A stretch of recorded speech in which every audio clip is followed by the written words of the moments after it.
The reaction between aqueous copper 2 chloride and solid aluminum metal is a great reaction with which to learn about a variety of chemistry concepts, including ions and electron transfer, properties of water and water's role in aqueous reactions, what constitutes the chemical reaction, energy considerations in the reaction, and net reactions and the role of chloride. First, let's get acquainted with the reaction itself. Crystalline copper 2 chloride is put in contact with aluminum. Aqueous means dissolved in water, and here no reaction occurs until water is added to dissolve the copper 2 chloride crystal. There is a lot of chemistry to unpack here, the chemistry that will allow us to understand what is occurring in the reaction. So let's get started. First, we will take a look at crystalline CuCl2, which is called copper 2 chloride. Looking at a very tiny piece of CuCl2, we can see the order that occurs among the copper 2 and chloride components, which extends in all directions in 3 dimensions. The crystal has long-range order. The solid aluminum metal is also a crystal with long-range order. What is crucial here for understanding the reaction is to understand what those positive and negative charges on the atoms represent and how atoms get those charges. So what is charge? Charge refers to a fundamental property that matter can have, represented as either a positive or negative. All atoms are made of 2 types of charged particles, positive protons and negative electrons. The property of charge is manifested akin to how magnets interact, which is that positive and negative particles strongly attract, and 2 negative or 2 positive particles very strongly repel. But in the copper 2 chloride compound, it is the entire atom that has charge. The copper atom has a 2+ charge. The chlorine atom has a 1- charge. Let's see how atoms get charge so we can gain a better understanding of what happens in the reaction. Here we start with neutral atoms. They have the same amount of electrons as protons. The rings represent different energy levels the electrons can occupy, and the protons are all crowded into the center of the atom, the nucleus. Chlorine has 17 each of electrons and protons, copper has 29 of each, and aluminum has 13 of each. Because there are equal amounts of negative and positive charge in each atom, there is no net charge. The atoms are neutral. As neutral atoms, they are unstable, meaning the amount of electrons they have is an unstable amount. Atoms react to change their electron structure in order to get to a more stable, in other words, unreactive form. Chlorine will gain 1 electron in a chemical reaction with another element to become the more stable chloride ion with a charge of 1-. That gain in negative charge increases repulsions among chlorine's electrons, and so the ion is larger than its neutral atom. Copper will lose 2 electrons in a chemical reaction with another element to become the more stable copper ion with a 2+ charge. Losing those outer electrons means that the outer energy level no longer exists, and so the atom decreases in size, and due to a now greater attracting force bringing electrons even closer to the nucleus, the copper 2+ ion is a much smaller atom than the neutral copper atom. With these 2 examples, I hope you can see how these 2 elements interact to become stable. If you are thinking that copper and chlorine exchange electrons, you are correct. Neutral copper transfers that outer electron first when reacting with neutral chlorine, and then transfers a second electron to a second chlorine, and all 3 atoms become charged. They are now ions. That change in electron number is the chemical reaction. The charge as well as the size change dictates how trillions of ions will stack together in the copper 2 chloride compound. Finally, let's look at what aluminum does to become stable, and this is very relevant to the chemical reaction. Aluminum will lose 3 electrons in a chemical reaction with another element to become the more stable aluminum 3+ ion. For exactly the reasons specified in the copper ion, the aluminum ion is much smaller than its neutral counterpart. Now let's turn our attention to the role of water in the reaction. The dry reactants do not react without the addition of water. Let's see why that is the case. This is a symbolic representation of the water molecule called a ball and stick model, showing water's 2 hydrogens and 1 oxygen.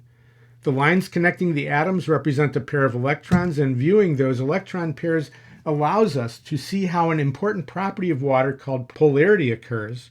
And this requires keeping in mind that each atom, like all atoms in the universe, has a nucleus containing positively charged protons. Note that the only electrons being shown here are the bonding electrons, which are the electrons of interest. Oxygen has a much greater attraction for those shared electrons in the bond than hydrogen does. This is a property called electronegativity. The result of this large difference in electronegativity is very consequential for the water molecule's properties. The bonding electrons spend more time closer to the oxygen atom and further from the hydrogen atoms. Because electrons are negative, the result is an overall unequal distribution of charge, with the oxygen side of water becoming more negative and the hydrogen side becoming more positive. This is called polarity. Water is a polar molecule. It has an unequal distribution of electrons and unequal distribution of charge. This can more clearly be shown with a charge distribution map, the blue showing the more positive side and the red the more negative side of the water molecule. The unequal distribution of charge, its polarity, gives water the enormous range of interactions it has with its environment, including all the reasons that water supports life. Let's see how this is relevant to the reaction. When water is added, the positive side of water attracts the negative chloride ion away from the crystal, and the negative side of water attracts the positive copper ion, and so the entire crystal breaks apart into individual ions. The copper 2 chloride crystal no longer exists. It becomes aqueous ions. Copper ions have become free to collide with aluminum, which is the first step in the reaction. Reactants have to collide in order to react. And being dissolved in water allows ions to move and collide with other reactants. The reaction itself is the change in position of outer energy electrons. In this case, for every 2 aluminum atoms, a total of 6 electrons are transferred to 3 copper 2 plus ions. The aluminum is now a 3 plus ion, which is attracted to the negative side of water and therefore becomes dissolved in the water. It becomes aqueous. Meanwhile, 3 copper ions have become neutral.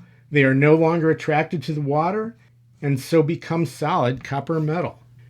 Note that aqueous copper 2 chloride does not exist as a compound. It exists as separate chloride and copper 2 ions.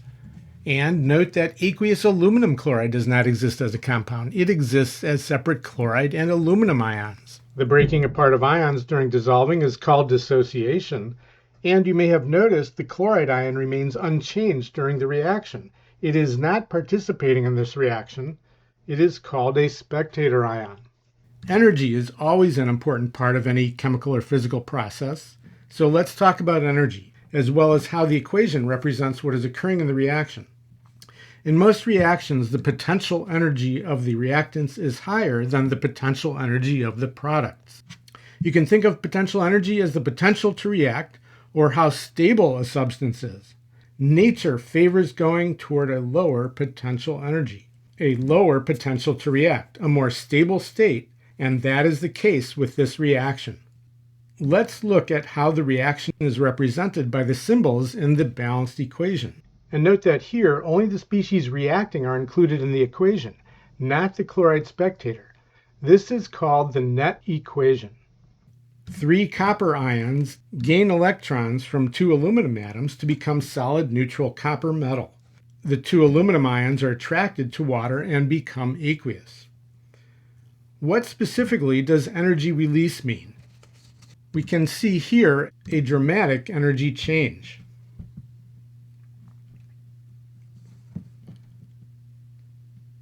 We can understand that energy change in the context of the law of conservation of energy, which tells us the energy within a system remains constant, which can be applied to this reaction as the loss of potential energy by copper ions and aluminum, the system, is approximately equal to a brief gain of kinetic energy by the products, aluminum and copper, which is immediately transferred to surroundings, which is the water. The result is that water gains that kinetic energy, meaning it heats dramatically and begins to boil. An interesting aspect of this reaction comes from aluminum being such a reactive metal. When aluminum foil is manufactured, the surface quickly reacts with oxygen from the air, resulting in an airtight and invisible layer of aluminum oxide, Al2O3, making aluminum foil and aluminum in other applications very unreactive. Here it blocks the copper ions from colliding with aluminum atoms. However, the chloride reacts with the aluminum oxide, resulting in what is called pitting, which does allow copper ions access to the aluminum, and so in the presence of chloride, the reaction between copper ions and aluminum metal can proceed. Finally, this source of copper ions normally would not matter, except with aluminum the reaction requires chloride, and so copper 2 chloride is needed. Both copper 2 chloride and other sources of copper ions can react with many other metals, such as iron or zinc.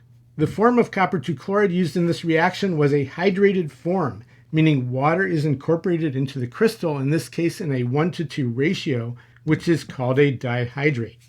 Dry copper chloride would react exactly the same way once water is added. That's it for now. Be sure to put any questions you have in the comment section. This has been a Mad Scientist production. See ya.